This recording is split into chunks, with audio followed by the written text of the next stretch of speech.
Kailangan natin bigay ito sa Magnolia, bro. They denied TNT the twice to beat here in the Philippine Cup for season 49. Rafi Rivas turned back the clock. I never thought that I would see a player of the game, Rafi Rivas, in the year of 2025, our Lord, no? And nakakita na rin tayo ng Will Navarro breakout game after 2-3 games. Jordan Heading rin. 12 points and 6 rebounds with 2 assists, but definitely nakita natin na TNT is completely different without a RHJ. They are 6 and 5.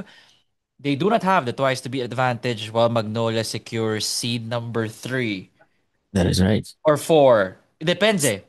Depends. Ginebra has to win their next game against Ross. So you bet that one will be a big one. Kasi even Ross is like a fight rin for seeding, di ba, Grem? They're also, so si Ross, ano yun, no? Ross That, talaga, they wanna go up. Tapos this did is Ginebra tricky. beat Converge? Yes, they did. Wait, The parang nawala I ka. Ginebra is I'm good. Hindi kita marinig, wait. Ganun. Grem?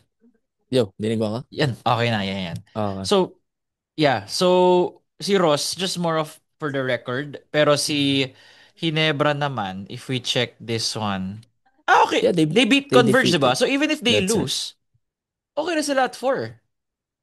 I think this can change. Um, Mm. Based on the record na no, if Ah. it ends up so yung game sa Sunday will be crucial. Kasi if Ginebra loses to Ross, and by the way, sorry, I was not able to pay my due. Suotin mo na. Pay I'm my gonna due. do it. Nasa, I'm ano gonna yan? do it. I'm gonna do it. I'm gonna do it. Okay. Yan, ganyan yung usapang PBA, ano, dapat poly. Yeah, I'm gonna do it. I think if Ginebra loses on Sunday, this is disgusting. They can still drop I mean outside of the top four. Kasi itong Converge kasi Rain or 7 Shine, and 4 eh. yeah, and then Rain or Shine will tie them at Oh 7 and yeah, 4. Now, oo, 7 and 4. what's crucial is pag natalo sila ng tambakan sa Ross, I think 19 points yung magic number. Uh Ah, Something like that. oo.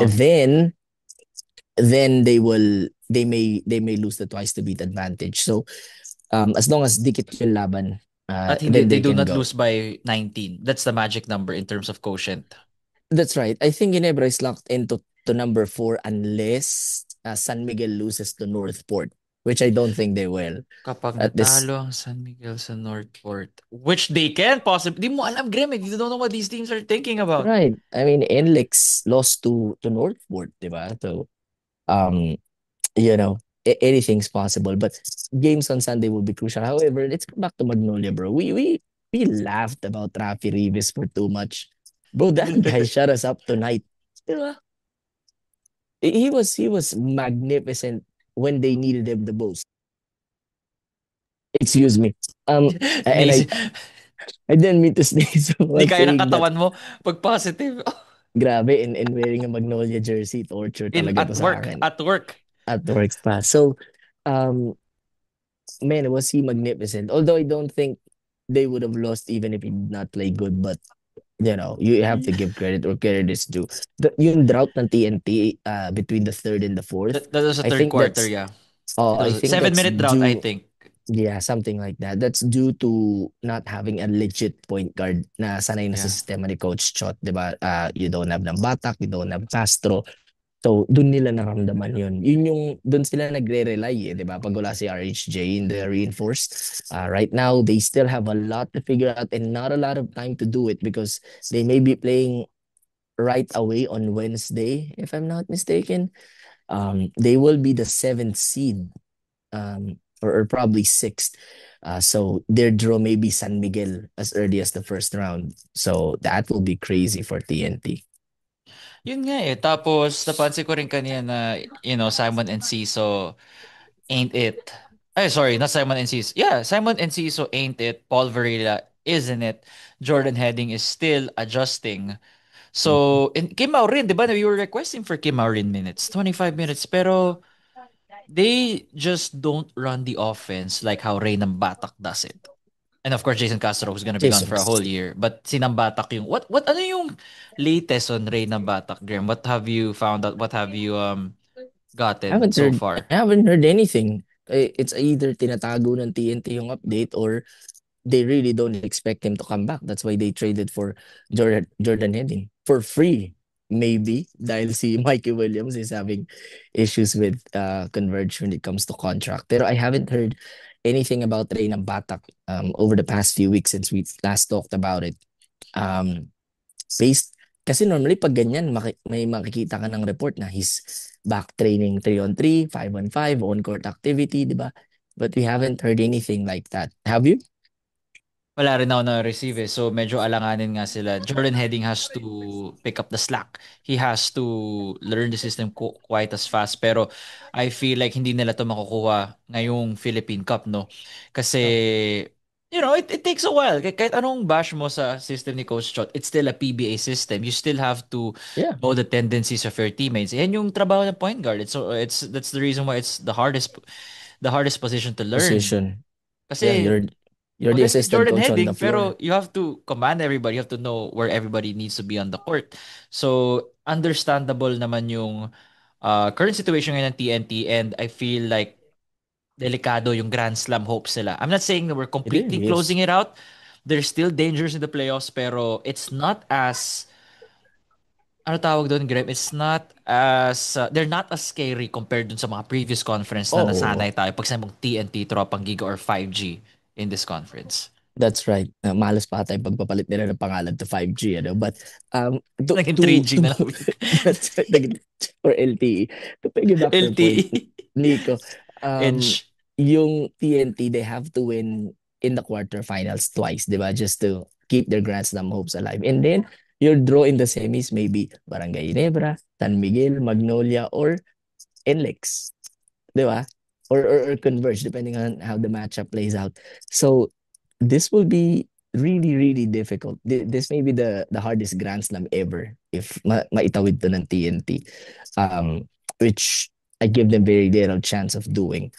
Um, if Rey ng Bata comes back, how healthy he is, di ba? You have to consider that uh, if healthy nga siya, he's not a great defender. So, imagine if he's playing hurt and he plays defense. So, sayang. The slow start of TNT came back to bite them. I think they started 0-2 or 0-3 in the conference. And yeah, 0-3, di ba? And then they had the six game winning streak. Tapos yung Mm. dalawang mabigat yung nasa dulo ng schedule nila, yung Magnolia at Ginebra. And they showed up poorly. Parang kabaligtaran nung nangyayari sa Ginebra who's picking up the pace late in the conference. So this will be very, very difficult for TNT. But we have seen them do it multiple ways in the past na nagcha-champion pa rin sila di ba? So we cannot really discount their chances of winning it all. By the way, one real quick, Yes, Converge yes. can get the twice to beat if on Sunday Northward defeats San Miguel and Ginebra beats Ross. Okay, so Converge can get the twice to beat. Yan sinabi mo, Ginebra beats Ross or Mhm. loses to Ross. That's right. No, Oo. Ginebra beats Ross Okay, Ginebra beats Ross, yeah, and and then San Northport Miguel loses beats to San Northport. Miguel. That is right. In this scenario, sabi ng Spin.ph, Ginebra, Magnolia, and Lex will be 8-3. Tapos Converge yung na number 4 sa San Miguel yung mahuhulog sa 5. It's a huge drop off, bro. Ang dami pang pwedeng scenarios. Kaya ang gulo, di ba? Ang dami pang pwedeng Yeah, scenarios. So I think ang pwede natin pa-comment sa mga viewers natin dito. Ano yung ideal playoff scenario nyo? Who do you want to be? One, two, three? Ano yung sa tingin nyo yung magiging final standing, no? I know magulo, pero that's the fun part of it. Comment nyo below. Ano sa tingin nyo mangyayari sa final day? But, yeah. It's a crazy conference na, Graham. It's one of those few conferences na that's right. matututok talaga. I have not seen a conference na ganito ka dikit yung mga teams. It's been a while. And I've been watching the PBA for quite some time. I really can't remember. Probably I've already watched a conference na ganito kadikit. Normally kasi dikit dyan yung 1-2, di ba? Tapos malayo na yung drop off. Malayo na yung Ito, 3-8. 3-8, di ba? Ito talagang ano dikit sila hanggang dulo. in the last games of the conference, even the last few points may matter, 'di ba? Dun sa eliminations. So this will be crazy. By the way, if San Miguel wins Mm. on Sunday and then Ginebra too, pag apat silang 8-3, San Miguel will be number one. The NLEX And drops then 2. drops to two. Magnolia Ay, is at wait. three, and then Ginebra at four. I think that's NLEX the lost. Wait lang. NLEX lost to Magnolia. Ay, I no, no, no. think NLEX. No, no, no, no. Sorry. NLEX beat Magnolia pala. Sorry. Nalilito na ako. Yeah, natalo ng yeah. NLEX Magnolia. So, ibang conference yung may iniisip. Namimix ko na lahat pag gano'n. But yeah, yeah. So, tama, tama. NLEX is 2. If, nag number 1 nga San Miguel. If nag 8 and 3 si San Miguel. Because Yeah, NLEX lost so to San Miguel no opening day. that's right. So San Miguel, NLEX, Magnolia, and Ginebra will be the seeding in twice to beat 1 to 4 respectively if San Miguel and Ginebra both win on Sunday. So this will be tricky. Pinag-uusapan natin last time, San Miguel parang are they playing with the standings? Iniiwasan ba nila yung Meralco, di ba? Because we you can argue they should have easily defeated Converge, but Converge is really a good team too anyway. Pero 'di ba, you don't mess with the basketball gods eh. So if You do, you we have the same question, Graham. NLEX, umiiwas ba sa Northport? I don't know. Di natin alam. Ay, yeah, umiiwas ba sa sa Meralco? I don't Meralco, know. 'di ba? Was it just a bad game because number one seeds lose or get upset from time to time, eh, 'di ba? So you can't really say binenta nila or they dropped the game, something like that. No, but Or maybe they if underestimated their opponent. Pwede rin yun. yeah, yun, eh, 'di Northport, ba? ayan, talo sila bigla, di ba? You'll never know eh. Ano ba nangyari? That is right. So this will be amazing to watch on Sunday. I think both the SMC teams will win. Mm. But I won't be surprised if Ross beats Ginebra. Especially if Ang tanong, can makita, they beat Ginebra by 19? That is a hard task. I don't see Ross beating Ginebra by 19, Graham. oh, I think may nakita akong number. I think 19 is the magic number. Eh. Mm-mm. I'm gonna put that in the comments. Oh, Kapag guys, nakita ko na comment talaga lang yung kung may magic nakita kayong number. magic number. Yeah. Oo, but well, I don't think Ginebra will let their guard down na ganun kalala to be defeated by more than 19 by Ross.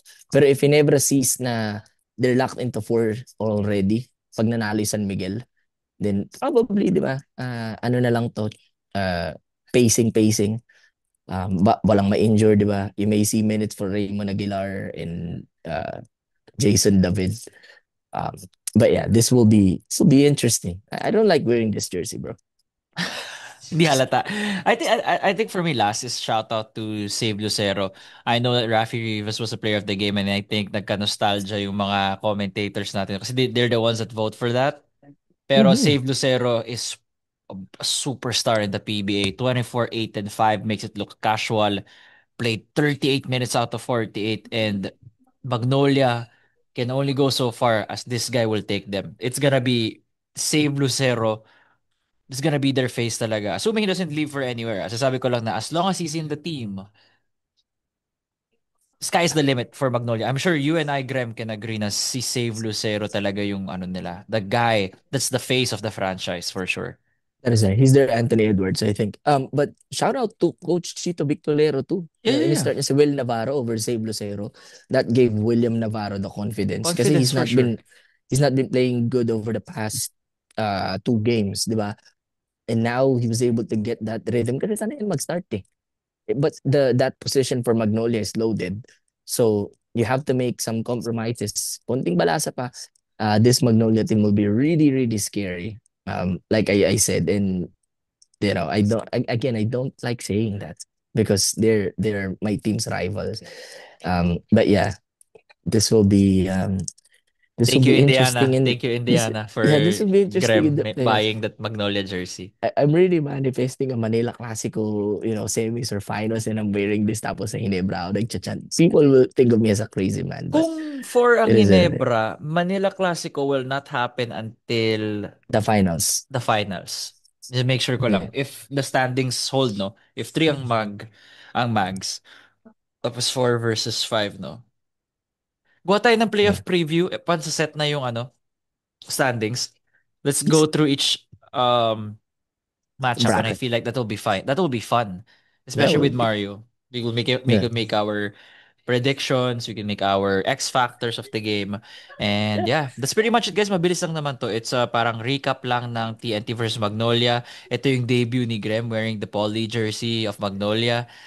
And if fan kayo ng podcast na to, alam naman natin na matagal na natong kinukuking na if matalo ang OKC twice, at least twice to Indiana, Graham will buy that Magnolia jersey. And yun nga, binili niya na. And as always, guys, thank you so much for supporting. As always, listening to us. Malapit na ang playoffs, so stay tuned. Like, comment, subscribe. If nasa YouTube kayo, follow 5-star rating Spotify. Nico here with Graham, who's at work. Yeah, And I can't take see. this anymore. Pwede mo na Adios, tanggalin. Pwede mo amigos. na tanggalin. Baka tanggalin yung ano mo, yung sweldo mo. Kunin yung sweldo mo. Peace, guys! Adios, amigos.